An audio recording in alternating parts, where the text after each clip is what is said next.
बिस्मिल्लाहिर्रहमानिर्रहीम, अस्सलाम वालेकुम रहमतुल्लाह। मेरा नाम इंजीनियर मोहम्मद राशिद कमाल है। नए टॉपिक का आगाज़ करते हैं, लेकिन इस टॉपिक के आगाज़ से पहले हम अपने देखने वाले और सुनने वाले से कहते हैं, रिक्वेस्ट करते हैं कि हमारे चैनल को लाइक भी करें, सब्सक्राइब भी करें और बेल आइकन पे क्लिक भी कर लें, ताकि हमारी तमाम आने वाली वीडियो आपको मिलती रहे।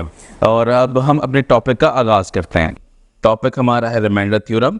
हमने रिमाइंडर थ्योरम के हवाले से अपनी कुछ चैनल के अंदर प्रीवियस वीडियोज़ के अंदर कुछ बातों को हम देख चुके हैं। क्या रिमाइंडर थ्योरम के अंदर होता ही है कि एक पॉलिनोमियल को दूसरे छोटे पॉलिनोमियल से डिवाइड करवाया जाता है, फिर रिमाइंडर को मालूम किया जाता है, और रिमाइंडर को मालूम करने के बाद ये भी है कि हम उसको फैक्टर है या नहीं, हम ये भी बता सकते हैं। इन दोनों बातों के बाद कुछ हम नए एप्लीकेशन की तरफ आते हैं रिमाइंडर थ्योरम के। हमारे पास सेम एप्लीकेशन क्या है, हमारे पास ये बताया जा रहा है कि ये इसका फैक्टर है। ये क्लियर हो गया, इसका फैक्टर है, पहली बात। दूसरी बात अब ये कहा जा रहा है कि यहाँ एक वेरिएबल है, डेट इज वाई, वो हम ऑलरेडी जानते हैं, लेकिन यहाँ पर एक और मिसिंग चीज़ है जो कि कांस्टेंट कंसिडर होगा, आर। वो हमें नहीं पता, वो हमें मालूम करना है। मतलब हमें रिमाइंडर थ्योरम का इस्तेमाल करके यहाँ पे कुछ वैल्यूज को हम फाइंड आउट भी कर सकते हैं। देखिए किस तरीके से कि अगर मैं लेट कर लूँ ये जो पूरी वैल्यू है वो पी वाई है मेरे पास, क्योंकि Y is a basic variable, तो इस पूरी वैल्यू को मैं पी वाई लिख रहा हूँ। मतलब है कि ऐसा पॉलिनोमियल जो वाई पे डिपेंड हो उसको मैं पॉलिनोमियल ऑफ वाई कह देंगे, और ये मेरे पास वैल्यू आ जाएगी सारी। यहाँ पर आने के बाद देखें, यहाँ पर ये बताया गया कि Y plus two basically factor है इसका। फैक्टर का मतलब ये होता है कि मैं इसको यहाँ पुट भी करवा सकता हूँ, मैं पुट भी करवाऊंगा, और रिमाइंडर 0 के बराबर भी आएगा। मतलब हमने रिमाइंडर 0 के बराबर लेकर मजीद जो इसको सॉल्व करना है। तो अब हम क्या करते हैं इस पे कि पी वाई की जगह -2 लिखते हैं, 3 लिख दिया, -2 का स्क्वायर -4 आर, वाई की जगह -2 अगेन, और -4 आर स्क्वायर यहाँ पर हम वैसे लिख देंगे। इस पूरी वैल्यू को जब आप पुट करवा देते हैं, बेसिकली इसको रिमाइंडर कहा जाता है। ये बेसिकली रिमाइंडर है। अच्छा जी, हम इसको सॉल्व करते हैं मजीद 3, और आप इस बात को जानते हैं कि यहाँ पर ना -2 के ऊपर पावर स्क्वायर अगर नोट इवन है तो माइनस का साइन प्लस बन जाता है, उसको माइनस को प्लस बना देंगे और 2 का स्क्वायर भी कर लेंगे। देखिए वैल्यू क्या आती है हमारे पास, इट विल बी 4। देन ये माइनस माइनस से मल्टीप्लाई होगा तो माइनस माइनस प्लस, 4 2 8 आर और -4 आर स्क्वायर। ये उम्मीद है आपको ये क्लियर हो चुका होगा यहाँ पे कि आपने इसको मल्टीप्लाई कैसे करवाया, ये वैल्यू वैसे लिख दी, आपने कोई तो लिखी नहीं है इसमें।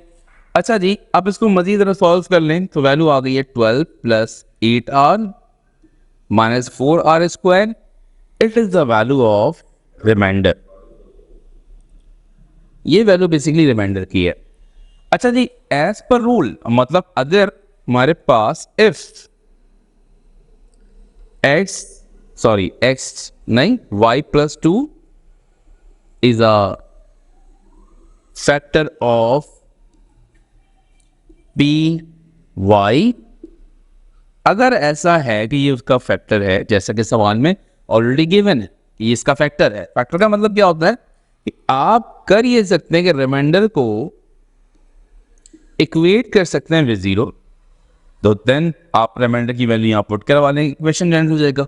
आर पे वैल्यू क्या है मेरे पास, 12 + 8r -4r स्क्वायर। ये मेरे पास वैल्यू आ गई यहाँ। इसको मैं जरा अरेंज कर लेता हूँ। सबसे पहले से 4 कॉमन लेता हूँ, ये बनेगा 3 + 2r, देन यहाँ पे -r स्क्वायर। अब जरा मैं इसको शिफ्ट कर लेता हूँ, तमाम वैल्यू अगर मैं लेफ्ट से राइट में शिफ्ट करता हूँ तो क्या होगा, वो ये होगा कि माइनस का साइन वहाँ जाके प्लस बन जाएगा, मतलब r स्क्वायर + 2r और प्लस, सॉरी, जब ये यहाँ शिफ्ट होता है तो इसका साइन हो जाता है माइनस से प्लस, +2r जब वहाँ शिफ्ट होता है तो वैल्यू हो जाती है इसकी -2r, तो हमने माइनस लिखना पड़ेगा यहाँ पे, और +3 जब वहाँ शिफ्ट होगा तो इसकी वैल्यू भी -3 हो जाएगी। तो हमने यहाँ तमाम वैल्यूज को यहाँ पे शिफ्ट कर लिया है, और शिफ्ट करने के बाद हम इसको सॉल्व करेंगे। यहाँ पर देखें, यहाँ पर आप सॉल्व करने के लिए आर की वैल्यू को फाइंड करने के लिए आप क्वाड्रेटिक फार्मूला भी लगा सकते हैं, आप जो है कम्प्लीट स्क्वायर का मेथड भी लगा सकते हैं, आप मिडिल फैक्टर भी लगा सकते हैं, जो आपको आसानी लगे। यहाँ पे देखिए हम यहाँ पर अप्लाई करते हैं कि आर स्क्वायर लिखा है, तो ज़रा हम इसको ब्रेक करते हैं, क्योंकि आप हमारी प्रीवियस वीडियो के अंदर फैक्टराइज के अंदर टॉपिक के अंदर आप देखेंगे तो मैंने बिल्ड रूम को भी पढ़ाया हुआ है, तो होगा वीडियो को मज़ीद डिटेल में चेक करना चाहिए तो वहाँ चेक कर सकते हैं। और यहाँ पर भी मैं आपको बताता हूँ किस तरह ये सॉल्व होगा कि अगर -2r यहाँ लिखा है तो हमने इसको क्या सॉल्व करना है। इसका मतलब ये है कि -2r का मतलब है कि आपको इस -2 को ऐसे दो नंबर में ब्रेक करना है कि जिसको आप मल्टीप्लाई करें तो जैसे -3 वन जा -3 और बीच में लिखा है -2। तो नाउ ये नंबर क्योंकि मल्टीप्लाई होकर हासिल हो रहा है तो आपने इस बात का ख्याल करना है कि ऐसे दो नंबर जिसको मल्टीप्लाई करे तो -3 आ जाए और देन ऐड करे तो -2 आ जाए। तो अब ये आपने सोचना ऐसे कौन से दो नंबर हो सकते हैं। मेरे ख्याल में एक नंबर हो सकता है इसमें से -3 और एक वैल्यू हो सकता है 1। जब आप इन दोनों नंबरों को मल्टीप्लाई करवाएंगे तो -3 आएगा और जब आप इन दोनों को ऐड करवाएंगे तो -2 आएगा। तो हमने ये बेसिकली हमने मिडिल टर्म फैक्टर कहते हैं इसको। तो हमने मिडिल टर्म फैक्टर को ब्रेक करना है, मतलब मैं r² लिख दूंगा। अब मैंने -2r की जगह मैंने -3 और 1 में ब्रेक कर दिया, मतलब ये बनेगा -3r और प्लस r और -3 = 0, ये वैल्यू आएगी यहाँ।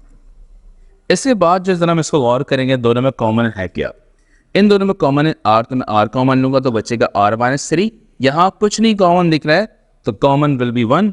आपको जब भी दो टर्म के दरम्यान कोई कॉमन ना दिखे तो आप 1 कॉमन ले लिया गया, तो 1 कॉमन ले लें तो वैल्यू आपके बच जाती है r -3 = 0।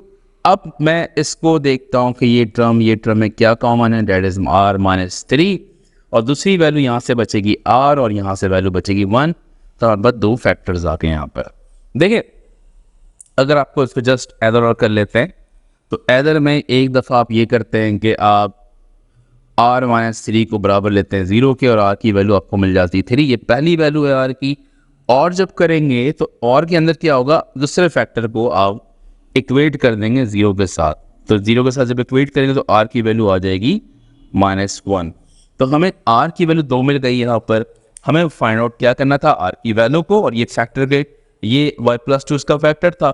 अब इसी तरीके से हमने इसको मजीद मालूम किया था, हमें रिमाइंडर मिल चुका था, एक value in terms of r, हमें r नहीं मिला था। लेकिन जो एक बात है वो आपको याद रखना है, अगर कभी आपको कहते हैं ना सवाल के अंदर कि if x + y+2 is the factor of this polynomial, तो जब भी ये जुमला हो ना ये पॉलिनोमियल का फैक्टर है तो आप रिमाइंडर को 0 के बराबर ले सकते हैं, फिर इसको सॉल्व कर सकते हैं, फिर वैल्यू फाइंड आउट करेंगे, उन तमाम वैल्यूज को रिमाइंडर जो यहाँ मिलेगा वो वैल्यू यहाँ पुट करवाएंगे, आप सॉल्व करेंगे। अब उसको मल्टीपल मेथड सॉल्व किया जा सकता है। सिंपल अगर लीनियर है तो फिर तो आपने ना क्वाड्रेटिक में जाना है, ना आपने मिडिल टर्म फैक्टर में जाना है, ना आपने कंप्लीट स्क्वायर में जाना, किसी मेथड पे जाने की जरूरत नहीं है, वो सिंपली सॉल्व हो जाएगा। लेकिन जब आपके पास स्क्वायर वाला क्वाड्रेटिक इक्वेशन मौजूद हो तो आप फिर मल्टीपल ऑप्शंस को देखते हैं। लेकिन यहाँ जो आसान मेथड मुझे लगा वो ये लगा कि मैं इसको मिडिल टर्म फैक्टर कर लूँ और ये हो भी रहा था आसानी से, तो मैंने इसको उस मेथड सॉल्व किया और मैं r की वैल्यू 2 मिल गई यहाँ पे। यहाँ पर आपने इस सवाल में सीखा होगा किस तरह हम रिमाइंडर थ्योरम को अप्लाई भी करते हैं वैल्यू को फाइंड आउट के लिए। उम्मीद है ये सवाल आपको क्लियर होगा। शुक्रिया। और जाते जाते आप हमारे चैनल पर लाइक भी करें, सब्सक्राइब भी करें और बेल आइकन पे क्लिक भी करें ताकि आने वाली तमाम वीडियो हमारी आपको मिलती रहे। शुक्रिया।